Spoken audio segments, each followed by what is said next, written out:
लोग बेतहाशा हम लोग के अंदर में निराशा है और सरकार और सचिव के स्तर के जो पदाधिकारी मिल करके हम लोगों के मान और सम्मान और अधिकार और जो नौकरी जो रोजगार पा चुके हैं अल्प मानदेय पर काम करने वाले हमारे सहायक अध्यापकों की छटनी 20 साल के बाद करने का ये जो नौबत आया है, जो षड्यंत्र रचा गया है, कहीं ना कहीं हम लोग को तोड़ने का और कहीं ना कहीं माटी की सरकार कहने वाले जिस तरह से स्थानीय निवासी का रोजगार छीना जा रहा है, इसका हम लोग को कंडम करना होगा, इसका हम लोग को विरोध करना होगा और सड़क से सदन तक जाना होगा। अगर ये बात हम लोग की बात चल रही है, माननीय मंत्री इरफान अंसारी से बात हुई है, राजेश कश्यप जी लिखे हैं, माननीय विधानसभा अध्यक्ष सचिव उमाशंकर सिंह को भी जो है सो पत्राचार किए हैं, फोन किए हैं कि इन तमाम लोगों का जो है सो नौकरी को हम लोग किस तरह से बचा सकते हैं, इस पर हम लोग को काम करना चाहिए। लेकिन जिस तरह से हम लोग देख रहे हैं, जिस तरह सरकार की रवैया और जिस तरह से हम लोग पदाधिकारियों की रवैया हम लोग को देख रहे हैं, नहीं लगता है कि हम लोग के पक्ष में लोग खड़ा होंगे। और सुन लीजिए, आप लोगों को घर से निकलना होगा, यह सोचना होगा कि नौकरी को अब त्यागना है, या तो 62,000 हम लोग को अध्यापकों को हम लोग को इस्तीफा दे देना होगा। लेकिन उन लोग की मनमानी नहीं चलने देंगे, नहीं चलने देंगे मनमानी। आज 1700 पर तलवार लटक रहा है, कल 8,000 पर तलवार लटकेगा, कल 62,000 पर तलवार लटकेगा। रब के स्वाभिमान को कुचला जाएगा, ध्यान रखिएगा। ये हम कहने के लिए आए हैं। मैं नौकरी को त्याग दिया हूं उन लोगों के स्वाभिमान के लिए, उन लोग के मान और अधिकार के लिए। अगर मेरी नौकरी चली जाती है लड़ते लड़ते, तो मैं नौकरी देने के लिए तैयार हूं। मैं अपना रफा दफा करके आया हूं। लेकिन आप लोग जिस घर में घुसे हैं और जिस तरह आप लोग डूब के रहते हैं, ये बहुत हम लोग के तौहीन की बात है। आप अपने स्वाभिमान के लिए लड़िए, आप अपनी नौकरी के लिए लड़िए। आप एक बात बताइए, 15,000, 18,000, 20,000 में हम लोग का गुजर चलता है क्या? अपने बच्चों के लिए, अपने माँ बाप की सेवा के लिए, उनकी दवा के लिए, अपने बच्चे की फीस के लिए, अपने पहनावा कपड़ा के लिए, हम लोग को घर बनाने के लिए, क्या हम लोग के लिए पैसा इतना देती है सरकार जिसे हम इज्जत से रह सकते हैं?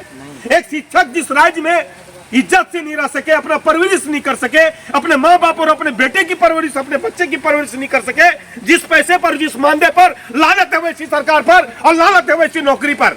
लेकिन नौकरी छोड़ेगी नहीं जब तक सरकार मार के नौकरी हमारी छीन नहीं लेती है, जब तक सरकार जेल भेजकर मेरी नौकरी नहीं छीन लेती है, तब तक सरकार से यार पार की लड़ाई लड़ने की तैयारी करनी होगी। आपको संघर्ष करना होगा। मैं यह कहने के लिए आया हूं, आप स्वाभिमान से अगर जीना चाहते हैं, अधिकार से जीना चाहते हैं, आप अपने अधिकार को लेना चाहते हैं, बताइए झारखंड से बाहर जाकर के अधिकार लीजिएगा क्या?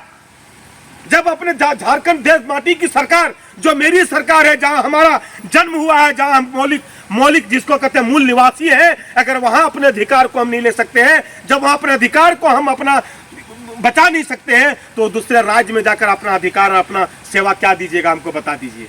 नौकरी देकर की नौकरी छीनने की सरकार की मनसा, नौकरी देकर नौकरी छीनने की सरकार, ये सचिव स्तर के पदाधिकारियों का ये षड्यंत्र हम कामयाब नहीं होने देंगे।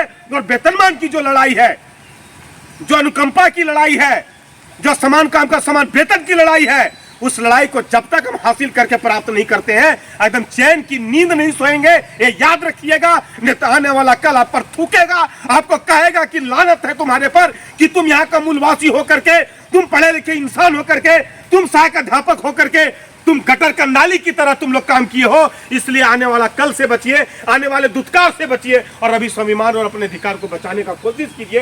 हाथ जोड़कर प्रार्थना करते हैं। बस हम यही कहने के लिए आए हैं कि बिल्कुल निश्चित तौर पर यह सरकार मेरी है, हम सरकार के साथ लड़ सकते हैं, लड़ेंगे, लड़ने का अधिकार है। लेकिन एक बात जान लीजिए, हमको लड़ाई अगर जरूरत पड़ी, जिस तरह के समय आया है, हमको संघर्ष घर से निकल करके करना होगा। ये मत सोचिएगा सबीर जी और भरत जी और सुमन जी यहाँ हैं, वो शक लेंगे जब तक आप घर में डूब के रहेंगे। हम लोग का लड़ाई, हम लोग की ताकत एकदम शून्य पर आकर के खड़ी है। संघर्ष मोर्चा ने ऐलान किया है, 13 तारीख हम लोग रांची में बैठेंगे, प्रखंड जिला स्तर इकाई राज्य स्तर के जो नेता हैं लोग बैठेंगे, निर्णय करेंगे कि सरकार की हमको किस तरह से लड़ाई लड़नी है। टेबल पर हम लड़ाई लड़ेंगे, टेबल पर नहीं मानेगा तो सड़क से सदन तक जाएंगे, अगर नहीं मांगेगा तो सदन के अंदर घुस आएंगे और अपने अधिकार को लेंगे। इन्हीं सब शब्दों के साथ अपनी वाणी को विराम देते हैं।